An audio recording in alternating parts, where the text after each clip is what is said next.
Не,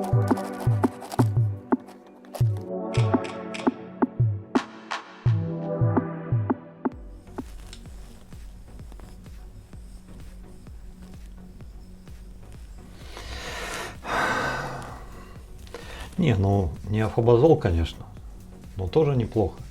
Так вечером, если есть минутка кино посмотреть, перед телеком сели, любимая так в руки тырц, и все, и сидишь, и балдеешь. Афобазол. Парни посоветовали, добрые люди, говорит, Иванов, ты на нерве все живешь, говорит, афобазольчику попей. Да попробовал я ваш афобазол. Что-то какое-то угнетенное такое состояние, надо что-то другое посмотреть. Хоть люди и говорят, все, что не делается, что к лучшему. Блин, иногда просто так бомбит от всего этого. Я вчера, обратили внимание, побритый, да? Я вчера, как умная Маша, отписал все. Сходил на работу, 2 видео записал, распаковку записал, крупный план, по болтушке, бритье. На компьютер скидываю, бамс, а звука нету. У конденсаторного микрофона есть такая одна очень милая особенность. Если вы не включаете питание, не пишет ничего. Ни камера, ни сам микрофон.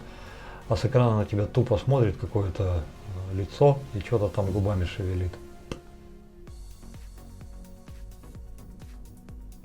Ну вот так вот, ребята, и накрылось вчерашнее бритье. Ну и по болтушке тоже.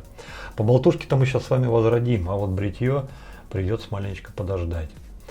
Но если из всего пытаться вытащить что-то положительное, то оно все хоть и немного, но все-таки есть. Теперь я точно знаю, что у нас в России есть еще один человек, который изготавливает Т-образные станки. С обратной стороны также есть надпись «Сделано в России», правда по-английски. И эти станки хорошие. Кто этот человек и что это за станки? Ну, ребят, придется, наверное, до следующего бритья подождать, потому что, ну как так-то? На словах лучше один раз посмотреть, так что я вам лучше покажу. Еще одна вещь, о которой я бесконечно жалею, потому что 2 недели назад не вышел и не сказал вам. Парни, все любители раритетных тэшек, будь ласка, загляните на канал Кости Разершарп. У него был завоз, тот самый завоз, о котором я вас предупреждал, но как он случился, я забыл вам сказать. Там этих тэшек, по-моему, то ли штук 15, то ли штук 20. Сейчас, спустя 2 недели, я не знаю, что там осталось. Ну, возможно, что-то еще и есть. Но когда я вот тогда смотрел, блин, какая красота, ребята. Вот сейчас вот где-то ссылка на его видео вот это вот есть. Зайдите, спросите, мало ли вдруг что осталось. Но опять же, кто раритетом интересуется. Лично для меня есть несколько моделей, они мне интересны. И каждый раз, когда ты берешь какую-то модель станка, которая уже под 40 лет, там 50, 60, 70, 80 и больше, и понимаешь, что вот этим брились наши пращуры, а оно в хорошем состоянии, да и не за большие деньги, ну блин, это хорошо, это хорошо. Заговорили за станки. Раз уж в Затэшке заговорили, очень приятно констатировать, что уже появились не только первые продажи, но и первые отзывы. Некоторые из них это от Юрия Сильверстрова и Олега Мордвинова, но они, ребята, просто покоряют не только лаконичностью, но и поэтичностью. То есть видно, что человек не высосал из пальца, видно, что человек просто вот что у него было на душе, вот так вот с тобой и поделился. Вот 1, 2, 3, 5 комментариев вот таких, и ты уже сам для себя понимаешь, что не зря все это затеял. Значит, хоть нескольких человек да, сумел порадовать, сумел удивить, сумел дать что-то хорошее. И получается, как ни крути, вот что бы сейчас ни случилось. Вот завтра, например, бумс, и что-нибудь такое произойдет. А это уже случилось, это уже было. У этих людей радость в жизни уже благодаря вот этому появилась. Это приятно, это здорово. По стартам. Ну, короче, вопросы достаточно однотипные. Смысл в чем? Вадим, как ты можешь классифицировать, допустим, старт и тот же самый Rockwell Start и Rex? Ребят, с Рексом сейчас я пока не взялся бы на себя вот такую смелость классифицировать, потому что я им давно не брился. А что касается, надо просто освежить. А что до Rockwell, лично для меня это Rockwell на 3-3,5 позиции. Некоторые ребята говорят, что это 2, где-то 2,5, вот в этом районе. То есть это все достаточно индивидуально. Еще один вопрос был, вот Game Changer, там GAP 0,68, а вот как твой старт на 0,69? Ребят, есть 2 вещи. Первое. У меня есть отзывы 2 человек, которые в бритье не первый день, которые могли сравнить старт с геймчейнджером, и он им понравился гораздо больше, чем геймчейнджер. Старт в бритье лучше для них, но это ни о чем не говорит. Это для них лучше. А как будет для вас, вы все равно не узнаете, пока не попробуете. Потому что, ну, это же все достаточно имхово. И тот человек, который меня спрашивал: Вадим, вот там вот у тебя ГАП 0,69, у геймчейнджера 0,68, а стоит ли мыло на шило, шило на мыло? Ребят, поймите, что говорить о ГАПе можно только в однотипном изделии. Ну, допустим, тот же самый геймчейнджер. Там у него какие наборы есть? По-моему, 0,32, 0,68, 0,84, что-то типа такого. Вот да, тут как бы, если ты говоришь ГАП, то сразу всем все ясно. Это помягче, это средненькое, это да. Но в сравнении с другим станком этот номер не пройдет. Потому что это будет ровно ни о чем. Совершенно. Можно найти станок вот с таким вот гапом, а он будет, ну, по мягкости как вот с таким вот гапом. Яркий пример. Вот тот новый станок, на котором я вчера брился, я брился на первой плите, там гап был 1,2 мм. Он по мягкости мне напоминал старт. А на старте 0,69. Потому что в формировании бритья станка играет до чертиков параметров. Это не только гап, это еще и вылет лезвия, это и угол наклона по отношению к бритью лезвия, это еще и утопленность лезвия, это еще и крепление лезвия, где, как, в каком месте он припирается к первой плите. То есть там вот эти вот все нюансы, там порядка 15-16 наименований, вот эту таблицу сейчас наверняка уже видели. То есть вот возьмите что-то одно, поменяйте, и все, ребят, станок уже другой. То есть нельзя так сравнивать. Первый станок, который меня поставил в тупик, я не мог никак определиться, как к нему относиться, как его с другими сравнивать, это был Rockwell. Второй станок — это старт. Я не знаю, как старт примерить на другие станки. У меня не получается. Я точно так же теряюсь. Потому что, я это уже говорил, повторю еще раз, он для меня по мягкости бритья примерно на уровне HD34. А по чистоте бритья, как 89-я голова. 89-й для меня агрессивней. То есть вот тут вот так вот как-то все сплетается, поэтому вот чем мог, вот тем поделился. Денис и еще там парни рассказывали за то, что приобрели дежавю. Не только им, жене понравился. Это здорово, это приятно. И спрашивает: Вадим, а как насчет байрума? Ребят, я уже сделал. У меня, наверное, где-то штук 12 байрумов стоит уже где-то 4 месяца. Настаивается. Но это органические байрумы, то есть на основе ямайского рома и всяких там апельсиновых корок, косточек, там корицы, гвоздики, дарам-дарам. Ну вот все вот это вот кишкотни. Я хочу от этого уйти. Я хочу попробовать как-то по-другому сделать байрум, потому что достаточно непостоянный, нет прогнозируемости повторения результата. Вот ты взял другую гвоздику и все. У тебя уже по-старому не получится. Хлоп у тебя, допустим, вот апельсин, он не тот, который был тогда как, а вот сейчас вот какой-то другой. Тогда был марокканский, сейчас, допустим, китайский. Ну, к примеру, утрирую. И все, результат у тебя будет другой. Тогда у тебя коричневая палочка, допустим, была такая, сейчас она у тебя такая. И все по-другому. Поэтому для себя, да, это мешать можно. А так, чтобы людям предложить, ну, я хочу попробовать сделать другой вариант. Вот как другой вариант получится, тогда может быть, будет о чем говорить, потому что с моей точки зрения, байрум это, ну, это достаточно, знаете, так узконаправленно. Не такая уж большая категория людей как убивается по этому запаху. Но лично для себя он мне нравится, очень нравится. Я постараюсь его, конечно же, сделать.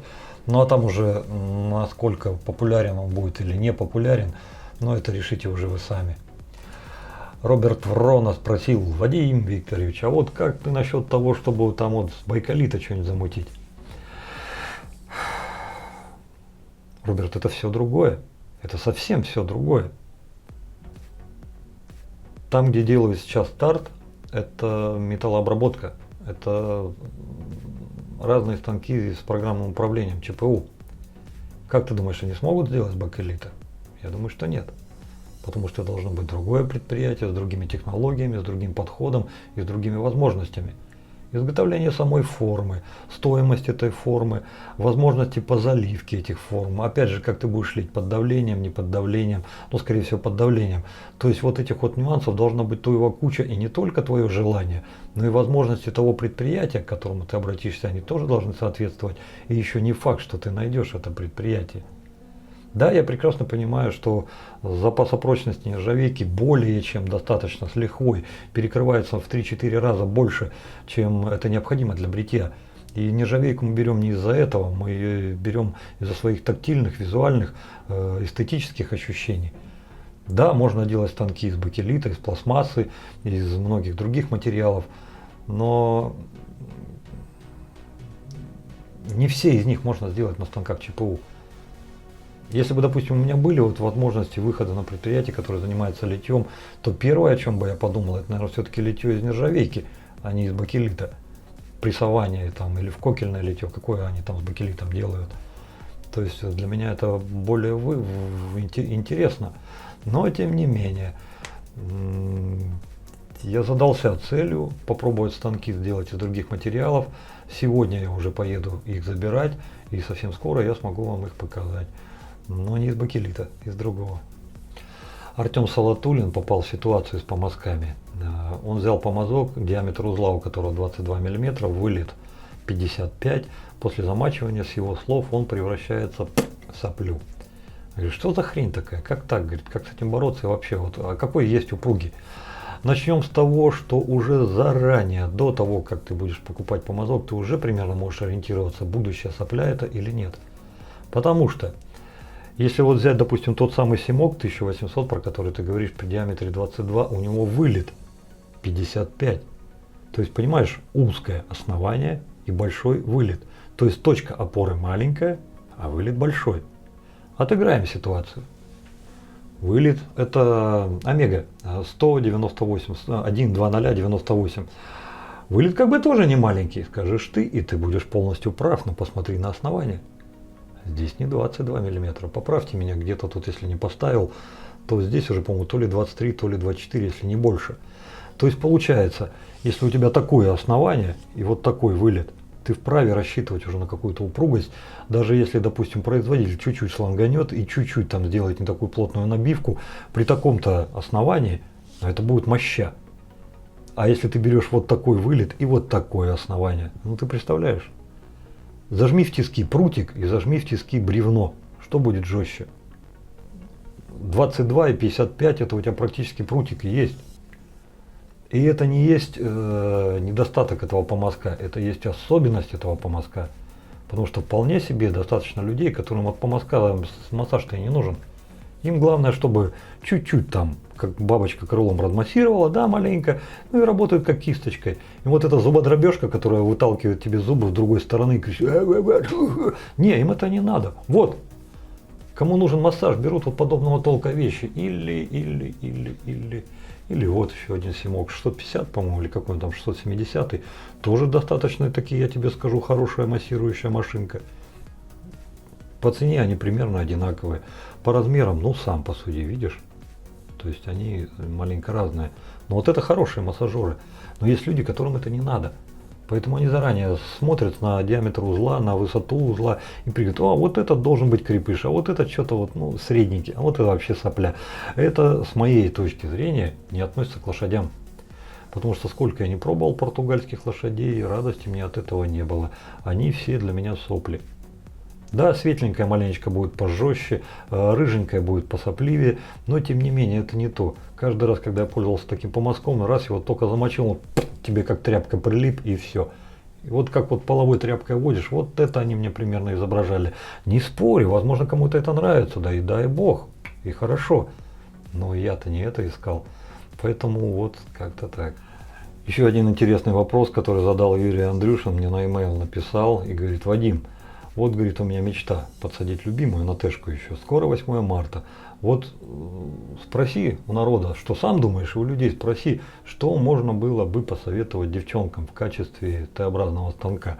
Вот так, говорит, на 8 марта, глядишь, кто кому что и подарит.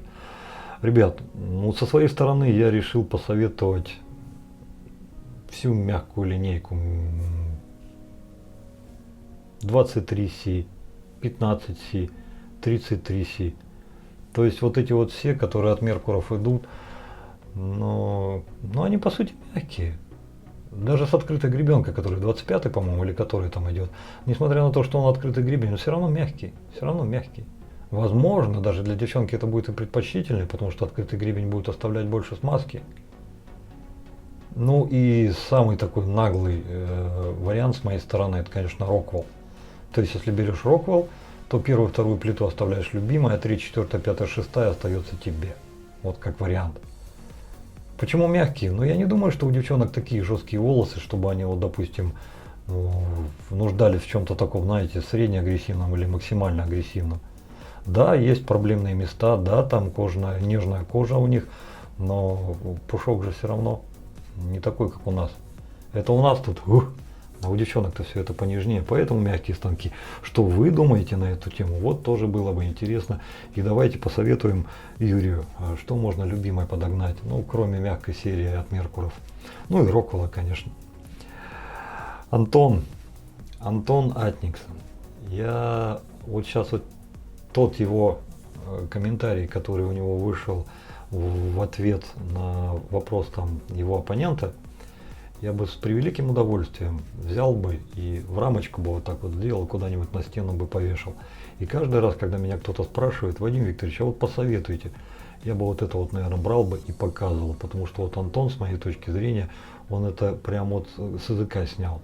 Вот то, что у меня крутилось и всегда не доходило до того, чтобы быть изреченным, вот у Антона это вышло. Парни дорогие, каждый раз, когда вы просите о совете, более-менее точный какой-то ответ можно дать, если опираться на какие-то универсальные варианты. Если это о станках, то тот же самый регулируемый.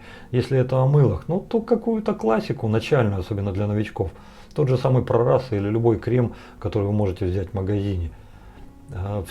Помазки, ну тоже что-то классическое, та же самая Омега, тот же самый, ну, Шик в магазине за 500 рублей, я не знаю, ну те же самые Симоги. Ну а что-то, если вы для себя ищете приближенно, ну невозможно посоветовать. Потому что то, что я нашел для себя, то, что оно нравится мне, оно, это пазл, который сошелся. Щелочная поверхность моей кожи, состав определенный. Моя щетина определенная, тараканы в голове мои тоже определенные. И вот благодаря вот этому всему я нашел какой-то продукт, который на моей коже работает ну просто хорошо. А вот ты ко мне приходишь, говоришь: Вадим Викторович, посоветуй. А я тебе говорю: о, на, мне вот это хорошо. И ты это берешь и тянешь к себе, и начинаешь наносить. Но в том пазле, который стал мое место, его уже нет. Там есть твой пазл, который ты пытаешься собрать. А в этом пазле уже другие контуры, там свои тараканы, своя щелочь на коже, своя шерсть. И свой подход к миру, своя эстетика, свой фэншуй, да и перфекционизм, в конце концов, тоже свой. И вот я весь из себя такой красивый, беру то, что нравится мне, говорю тебе, ты это берешь, тянешь на себя. И для тебя это хорошо, что если подошло, ну тогда повезло. А с большей вероятностью, что нет. Потому что у нас все другое. Я понимаю, что это достаточно геморройный вариант все подбирать на себя. И не быстрый, и затратный. Ну, парни, ну другого-то способа нет. Его еще никто не изобрел. В принципе.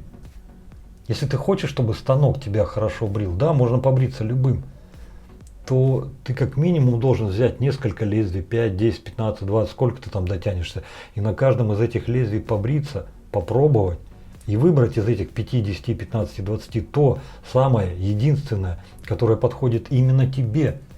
И вот когда ты выберешь, а я тут, сука, выскочу, ну-ка, посоветуй, а ты, а вот на мне, а я, да иди ты в жопу, и буду прав. Потому что у меня все свое, у него все свое. Один станок, одно лезвие – это один вариант бритья.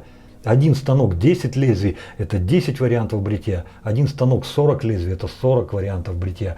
Какой из этих 10, 20, 30, 40 именно тебе подойдет? Я-то откуда могу знать?